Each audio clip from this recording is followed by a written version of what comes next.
CBSE பள்ளிக்கு இணையாக தமிழகத்தில் உருமாற்றப்படும் அரசு நடுநிலை பள்ளிகள். ஒரு நார்மல் கவர்மெண்ட் ஸ்கூல ஒரு இன்டர்நேஷனல் லெவல் சிபிஎஸ்இ ஸ்கூல் மாதிரி மாத்திருக்காங்க.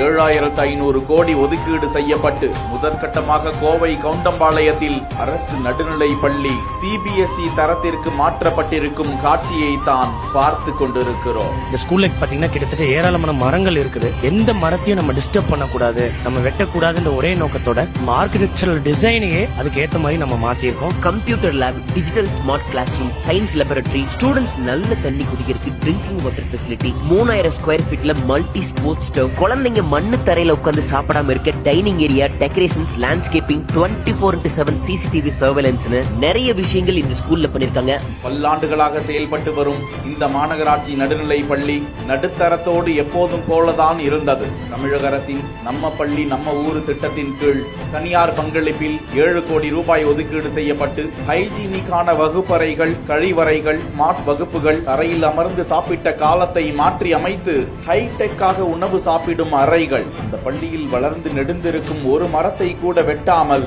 அதற்கு ஏற்றாற்போல் கட்டிட வடிவமைப்பு என கோவை கவுண்டம்பாளையம் அரசு நடுநிலை பள்ளி புது பொலிவு அடைந்திருக்கும் நிலையில் மொத்தமாக தமிழகம் முழுவதும் 7500 கோடி ரூபாய்க்கு அரசு நடுநிலை பள்ளிகளை இதே போன்று மாற்றுவதற்கு திட்டமிட்டிருக்கும் நிலையில் தமிழக அரசின் இந்த செயலுக்கு மக்கள் பாராட்டுக்களை தெரிவித்து வருகிறார்கள்.